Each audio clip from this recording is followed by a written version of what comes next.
tremendo demais. E esse mês é implantando a cultura do reino através das células. Eu nem combinei com o Dudu dar esse testemunho aqui, do Dudu falar isso aqui, dessa família. Ele me ligou, Dudu.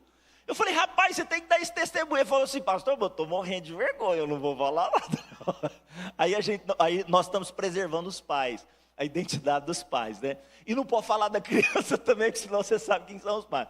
Mas ele me contou, e ele falou, pastor, eu estou te contando esse testemunho para elogiar e incentivar ainda mais o ministério com crianças da comunidade El Shaddai.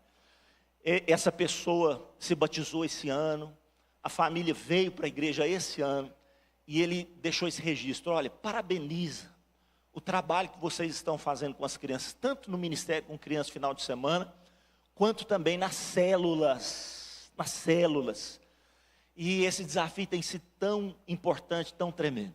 Então o desafio desse mês é implantando a cultura do reino nas células. Por que as células? Porque a célula é a pequena igreja, são as sementes. E aí Deus me fez lembrar desse texto de Zacarias capítulo 4, onde o texto vai mencionar uma expressão dizendo assim, os humildes começos, as pequenas coisas. Algumas traduções dizem, os pequenos começos, as pequenas coisas. Outras traduções dizem, as humildes coisas. Os humildes começos. E ele me fez reportar a esse texto. Eu queria ler o capítulo com você, se você puder abrir, porque não tem como projetar, por causa do programa aqui do PowerPoint. Eu quero que você abra em Zacarias capítulo 4, se é possível, se você trouxe Bíblia, né? O pessoal não está trazendo Bíblia mais, abra aí no seu celular. Zacarias capítulo 4, é um capítulo curto, só 14 versículos, eu quero lê-lo para vocês. Tornou o anjo que falava comigo e me despertou, como um homem é despertado de um sono. Eu estou lendo na revista atualizada. E me perguntou, que vês? Respondi, olho, e eis que um candelabro todo de ouro, um vaso de azeite em cima, com 7 lâmpadas, 7 tubos, um para cada uma das lâmpadas que estão em cima do candelabro. Junto a desse candelabro, 2 oliveiras, uma à direita do vaso, outra à sua esquerda. Então perguntei ao anjo que falava comigo, meu senhor, o que é isso? E o anjo me respondeu, não sabes o que é isso? Respondi, não, meu senhor. E ele prosseguiu no verso 6 e disse, esta é a palavra do Senhor a Zorobabel, não por força, nem por poder, mas pelo meu espírito, diz o Senhor dos Exércitos. Eu quero só parar um pouquinho aqui antes do verso 7, aqui no verso 6. Ele tem uma visão, 2 oliveiras, no meio um candelabro, esse mesmo que nós usamos aqui na festa do tabernáculo, 7 lâmpadas, é chamado na Bíblia em hebraico de menorá, a menorá, estava lá, candelabro de 7 lâmpadas, e havia uma vasilha que coletava óleo dessas 2 oliveiras, esse óleo passava por pequenos tubos, e caía ali, olha, em cada uma das lâmpadas, cada uma das lamparinas do candelabro, então era 7 tubos também. Ele viu isso, ele teve essa visão. Quando ele teve essa visão, ele perguntou para o anjo, o que é isso? O que é isso? Irmãos, se nós não temos a palavra e você olha essa visão, você nunca entenderia essa resposta do anjo. Poxa vida, o que essa visão tem a ver com essa resposta? O anjo vira para Zacarias e fala assim, Zacarias, isso que você está vendo é a palavra do Senhor a Zorobabel dizendo. Ué, essa é a palavra do Senhor a Zorobabel dizendo, não por força, não por poder, mas pelo meu Espírito. Poxa, não é só uma visão, precisa de discernimento. O que essa visão tem a ver com essa expressão? Não por força, não por violência, mas pelo meu Espírito. Olha, tem tudo a ver. Mas nós precisamos da graça de Deus, do entendimento de Deus. Olha o verso 7, acompanhe comigo. Quem és tu, o anjo prossegue. Quem és tu, ó grande monte? Ele não viu o monte, mas o anjo está falando. Quem és tu, ó grande monte? Diante de Zorobabel, que era o governador da época. Diante de Zorobabel, serás uma campina, ou seja, você será aterrado. Você se transformará numa planície. Porque ele colocará a pedra de remate, que é a pedra principal, a pedra de fundação. Zorobabel colocará essa pedra em meio à aclamações do povo, dizendo: haja graça, e graça para ela. Novamente me veio a palavra do Senhor dizendo: as mãos de Zorobabel lançarão os fundamentos dessa casa. Era a casa de Deus que estava em ruínas. Você lembra? Nabucodonosor destruiu totalmente a casa de Deus, o templo que Salomão tinha edificado. Estava tudo em ruínas. E aí o anjo está falando para Zorobabel aqui, para Zacarias, sobre Zorobabel. As mãos de Zorobabel lançarão o fundamento dessa casa. Elas mesmas, as mãos de Zorobabel acabarão, concluirão, para que vocês saibam que o Senhor dos Exércitos é quem me enviou a vós outros. Pois quem despreza, e aí está, verso 10, quem despreza o dia dos humildes começos, essa pessoa que critica, essa pessoa que é incrédula, essa pessoa que desacredita, essa pessoa vai se alegrar, vendo o prumo na mão de Zorobabel, e aqueles 7 olhos, que está falando do candelabro, aqueles 7 olhos, são os olhos do Senhor, que percorrem toda a terra. E para fechar, Zacarias faz a outra pergunta. Prossegui e lhe perguntei: que são as 2 oliveiras? Uma direita e uma esquerda. Tornando-lhe a falar, perguntei: que são aqueles 2 tubos de oliveira que estão junto aos 2 tubos de ouro que vertem de si azeite dourado? E ele me respondeu: não sabes o que é isso? E eu disse: não, meu senhor. E conclui-se o capítulo dizendo: ele me disse, são os 2 ungidos que assistem junto ao Senhor de toda a terra. Feche os teus olhos, vamos fazer uma oração. Pai, nós estamos diante de um momento aqui crucial para Israel. Nós estamos diante de um momento tão profético. E assim como a tua palavra se renova a cada manhã, fala conosco nessa manhã. Utiliza esse texto, porque nós estamos falando dos pequenos começos. Nós estamos falando da importância de nos reunirmos nos lares, de termos ali, Senhor, o meu Deus, o lançamento de pequenas sementes. É assim que os bosques surgirão. É assim, Senhor, que a tua obra acontecerá, aqui no bairro industrial, na cidade de Araguari, no estado de Minas Gerais, na nação brasileira, até os confins da terra. Só você que crê, dá um aplauso bem forte a Jesus. Ele é o Senhor de toda a terra, o Senhor de toda a terra. Olha, de forma muito carinhosa, vire para a pessoa que está do teu lado e fala assim: não despreze os pequenos começos. Despreze, não despreze. Sabe, irmãos, eu não sei se é possível concluir essa palavra por causa do horário que nós temos, mas eu quero deixar aqui alguns princípios muito importantes para nós. Esse texto começa dizendo que esse anjo desperta Zacarias. Um dos últimos profetas do Antigo Testamento. Ele profetiza junto com o profeta Ageu. Ele tem um companheiro de profecia. Que maravilha isso. Parece que é um dos únicos momentos, um dos momentos ímpares, em que 2 profetas estão juntos, uma parceria profética. Poxa, que coisa extraordinária. Ele profetiza junto com Ageu. E ele vai profetizar nesse tempo, onde Israel volta, Judá volta para sua terra, porque o Império Persa libera-os para fazerem isso. Mas quando eles chegam lá, tudo está em ruínas, você sabe disso por causa do livro de Neemias. Mas antes de Neemias reconstruir as muralhas, o templo estava destruído. E aqui é o histórico que Esdras vai registrar, não somente ele, Ageu e Zacarias. E quando chega no capítulo 4, vem a Zacarias essa profecia para que ele anime o governador da época, que é Zorobabel. Ele diz: diga para Zorobabel, lance mão do prumo, comece a edificar minha casa. Não veja a grande montanha, daqui a pouco nós falamos sobre isso. Mas a primeira coisa que aconteceu foi que o anjo o despertou. O verso 1, Zacarias fala isso: me despertou, aquele anjo me despertou. Tornou o anjo que falava comigo e me despertou, como um homem que é despertado de um sono. A primeira coisa que nós precisamos refletir aqui nessa manhã: o que nos adormece? O que causa em minha vida e a sua vida adormecimento? O que nos leva a dormir?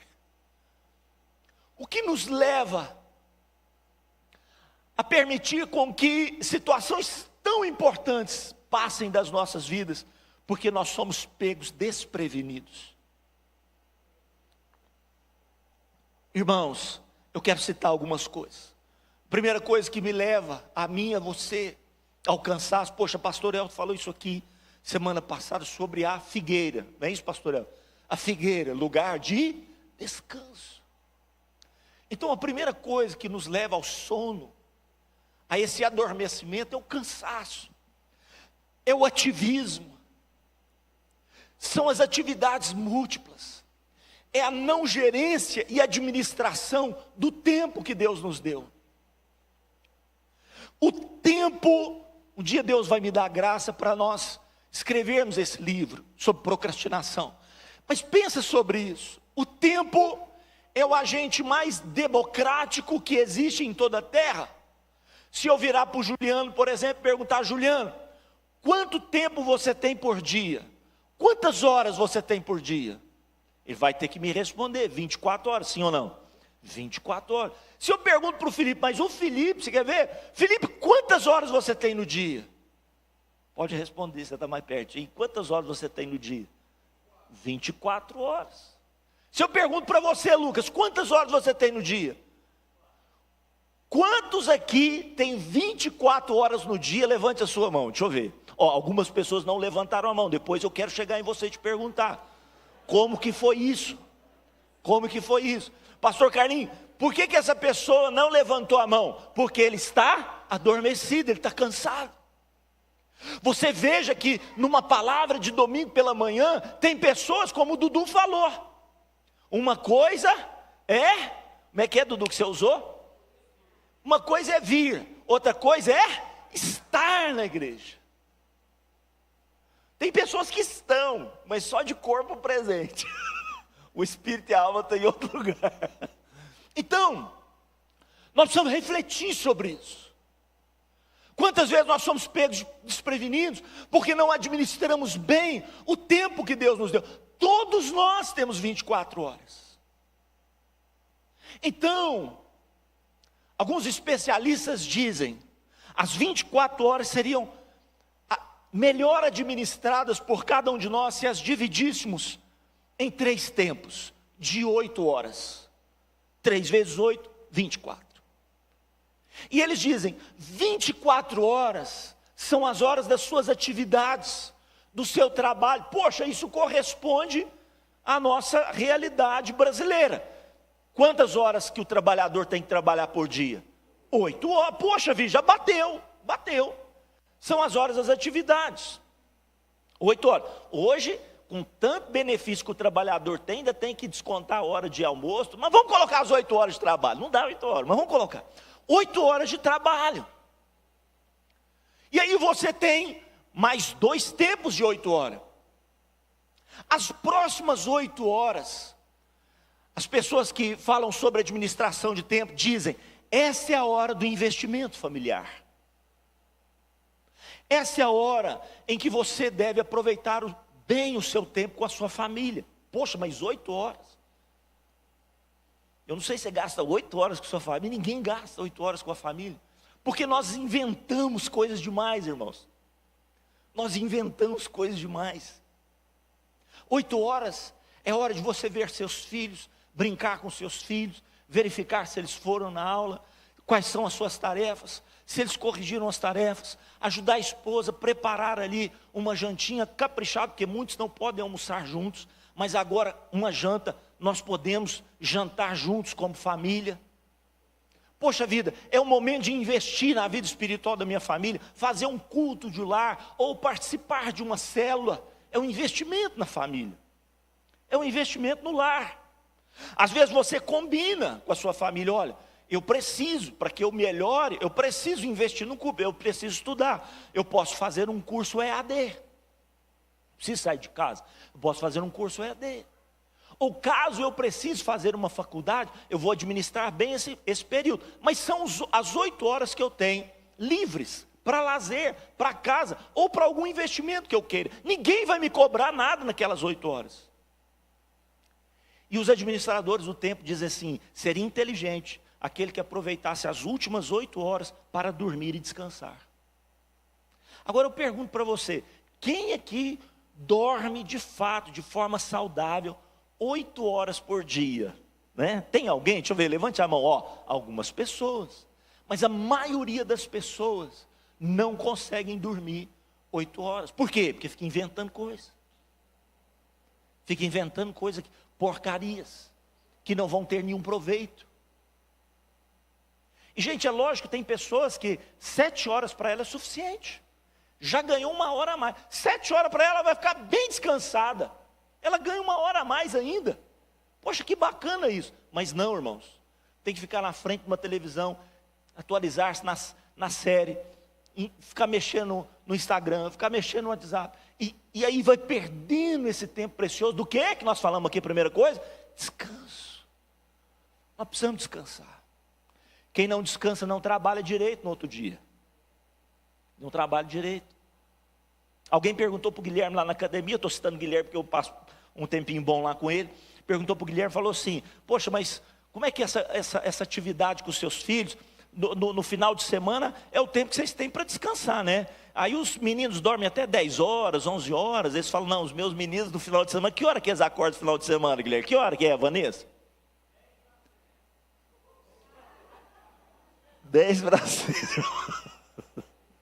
Que judiação. Esse casal, 10 para 6 eles estão de pé, falando assim, bora brincar, bora brincar, bora brincar. Mas por que eles estão acordando 10 para 6? Que hora que eles dormem? 9 horas da noite. Faz o cálculo aí. Estão dormindo até mais do que 8 horas, senão, sim ou não? Mais do que 8 horas estão dormindo. Está descansado. Acorda 10 para 6 o quê? Turbinado. Não tem trabalho para ir para a escola. Não tem trabalho. Os pais acordam para ir para a escola durante a semana, eles estão despertos. Fala, bacana, bora lá, tudo prontinho e tal, bora para a escola. Na minha casa as realidades foram diferentes, não vou entregar aqui alguns personagens. Não, o André foi até bacana para acordar, mas deixa para lá. Então, irmãos, nem sempre é assim, e nós precisamos disso. Poxa, eu estou batendo nessa tecla, porque quantas vezes nós estamos perdendo o tempo de Deus, porque nós estamos cansados. Nós estamos cansados. Então nós estamos perdendo esse momento que o Senhor quer para as nossas vidas. Outra coisa que nos faz adormecer, deixa eu só olhar aqui o relógio, tem mais alguns minutinhos, presta atenção. Outra coisa que nos faz adormecer é a embriaguez. O texto diz, em Gênesis capítulo 9, verso 24, despertando Noé do seu vinho, soube o que lhe fizeram, o filho mais moço, você sabe da história. Mas o que o levou a adormecer? A embriaguez. Há um texto em Provérbios que me chama muita atenção. Fala do homem que se embriaga. Diz assim, olha, e dirás, esse homem quando acorda ele diz, o embriagado, espancaram-me e não me doeu, bateram-me e não senti. Quando despertei, o que eu fiz? Então, quando despertarei, aí ele fala o que, gente? Então,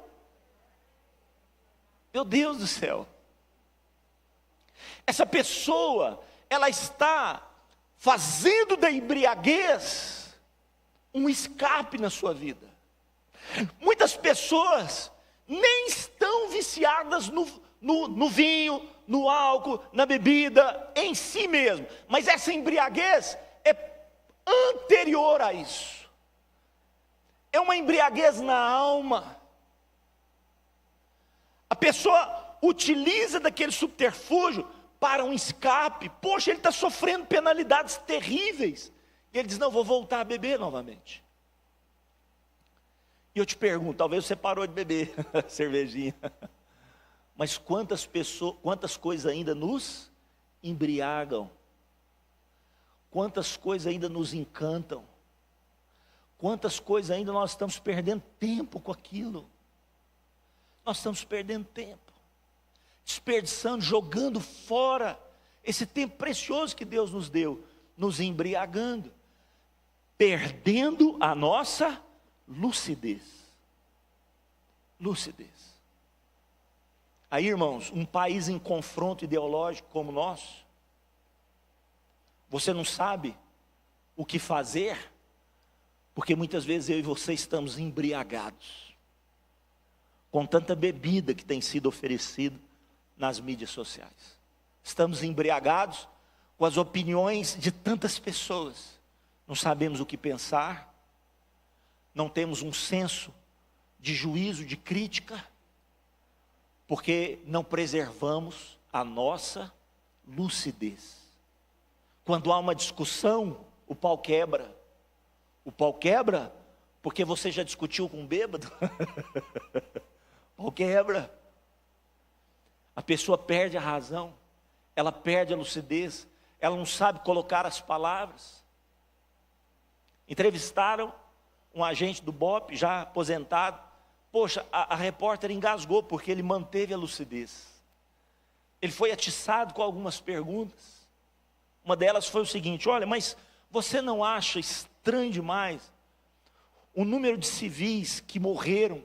Tantos civis. Ele falou assim, me desculpa, um momento. Civis? Ou você está falando de bandidos? Então, ele manteve a classe, ele manteve o equilíbrio. Isso porque, se nós não tivermos lucidez, nós somos atiçados, nós entramos nas discussões, nós perdemos o equilíbrio. Não é assim que acontece com o bêbado, sim ou não, gente? Ele perde o equilíbrio, é só você falar para ele, faz o 4. Anda numa linha reta. Ele perde o seu equilíbrio. Eu quero, antes de nós terminarmos, falarmos só de mais uma aqui. E essa é terrível, irmãos. Se tem algo que nos faz dormir, é uma tal de uma preguiça. Estava conversando com um casal, e eles passando algumas situações, resolver com o filho. E aí o filho, muito sincero, eu falei assim, garoto, menino, não vou falar o nome, o que tem acontecido? Seu pai diz aqui que as suas notas abaixaram. Foram conflitos na sua sala? São animosidades que você tem enfrentado? É a dificuldade de aprendizado? É o professor? O que tem acontecido? Ele virou para mim muito sinceramente e falou assim, não, pastor, é preguiça mesmo. É preguiça mesmo. O texto em Provérbios capítulo 6 vai dizer para nós o que, gente?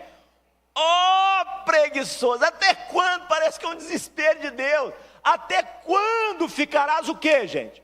Deitado. Quando te levantarás do teu sono? Um pouco para dormir, um pouco para tosquenejar, um pouco para encruzar, né? Encruzar os braços em repouso. Aí a consequência, gente, assim, pessoal do louvor, pode subir. Assim sobrevirá a tua pobreza. Assim sobrevirá a tua pobreza como um ladrão, a tua necessidade como um ladrão armado. Quem é preguiçoso não precisa ser assaltado, já está se assaltando. E ele está roubando de si o bem mais precioso que Deus lhe deu, que foi o tempo. Preguiça, gente. Quantas vezes eu e você vemos lá, olhamos para o livro, está pertinho de nós, e não abrimos o livro. Nos enchemos de justificativas, daqui a pouco eu pego, daqui a pouco eu pego. Sabe como é que é o nome disso? Preguiça. Preguiça de ler, preguiça de estudar, preguiça de se aperfeiçoar. Sabe por que muitas vezes nós somos demitidos? O Juliano acabou de falar isso aqui no testemunho dele. falta emprego. Cadê o Juliano? Acho que deve dar uma saidinha, né? Falta emprego em Araguari. Dudu, falta emprego em Araguari? Eu não sei se o Wallace está aqui, o Wallace, que gerencia o TJ, está aqui? Não está não, né? Ia perguntar para o Wallace. Falta emprego, Zezinho? O que falta? Mão de obra qualificada. Falei alguma coisa errada aqui, gente? Sim ou não? Não. E aqueles que ainda quebram um galho, passado algum tempo, levam o patrão para a justiça ainda, gente. Então, sabe, é uma crise. Juliano teve que se ausentar, está aqui agora. Juliano, a pergunta foi, falta emprego em Araguari? Falta emprego? Irmãos, não falta emprego. Não falta emprego. O que falta então? O que falta? Mão de obra qualificada. Pastor, o que eu preciso para ter mão de obra qualificada? Vencer o seu primeiro inimigo, que é o que, gente? Mas eu não tenho dinheiro para investir nisso. Gente, quantos cursos do SESI? Quem que já passou pelo SESI aqui? Quantos cursos tecnólogos do SESI nós temos gratuitos, sim ou não? Mas tem que ir lá. Tem que participar, tem que aprender ou não tem que aprender? Tem que aprender. Mas o que não deixa? Aqui no Polivalente tem.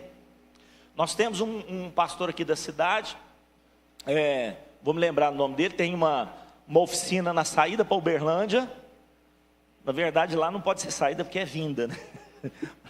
Mas é ali, subindo a Imepac ali, indo para Uberlândia ali, se puder ser mão ali, do lado direito para quem sobe, ele tem uma escola de oficina mecânica.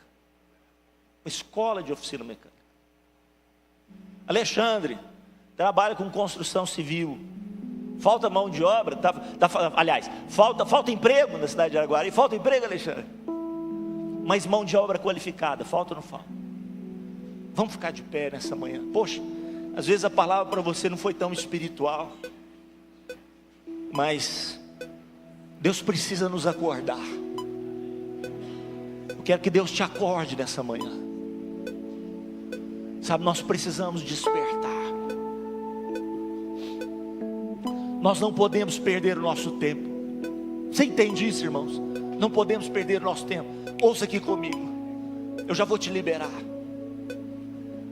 Quanto mais vai chegando às 11 horas, irmão, mais eu fico sonhando com o ar-condicionado. Ô papai, vai dar certo. Presta atenção comigo que eu já vou te liberar. Escuta. Jesus vira para Jerusalém e fala assim: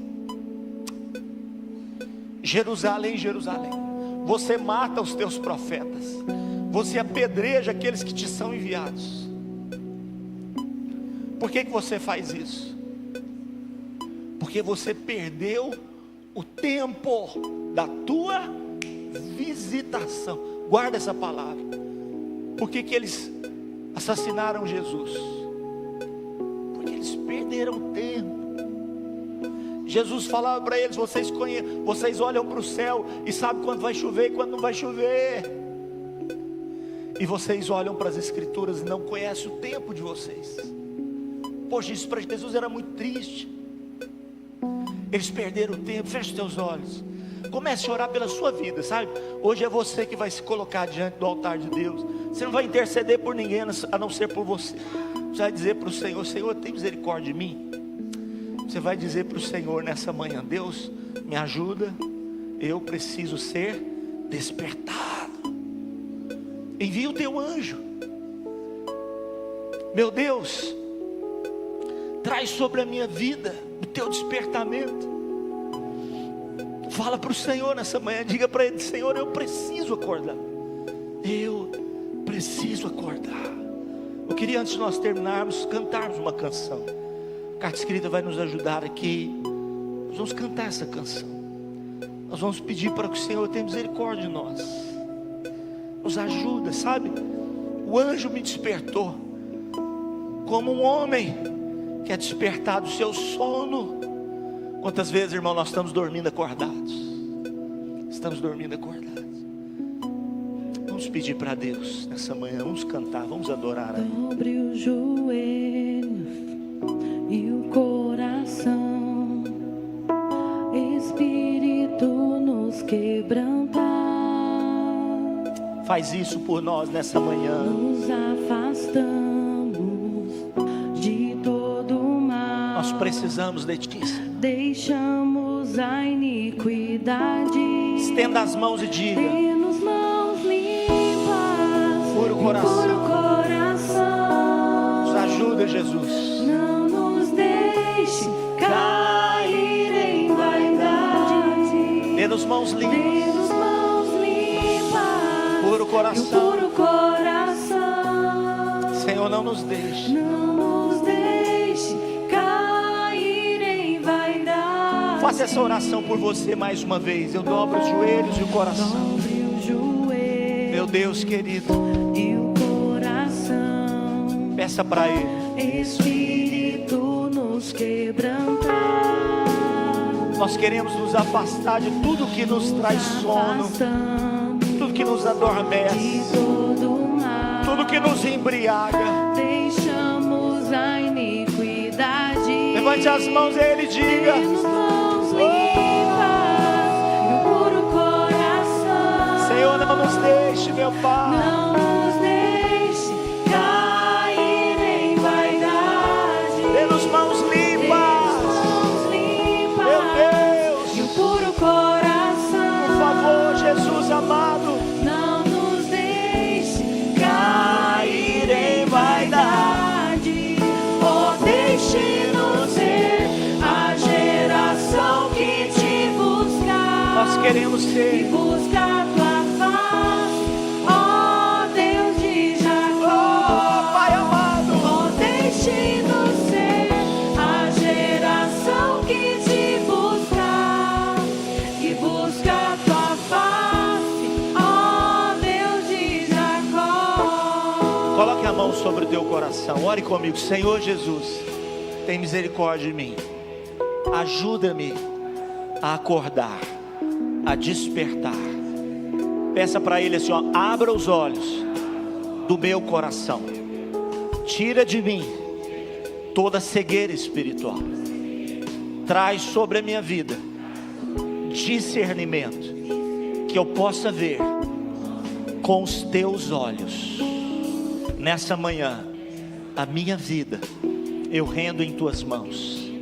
Faça de mim uma instrumentalidade do teu poder, porque não será nem por força, nem por violência, mas pelo Espírito do Senhor. Se você recebe, aplauda Ele bem forte nessa manhã. Obrigado, Senhor. Obrigado, obrigado, Deus. Aleluia. Amado, que o Senhor te abençoe. Dá um abraço na pessoa que está do teu lado. Fala para ela que a semana assim, olha, abençoada de Deus. Não deixe de fazer a sua inscrição. Dia 8 eu quero te ver aqui.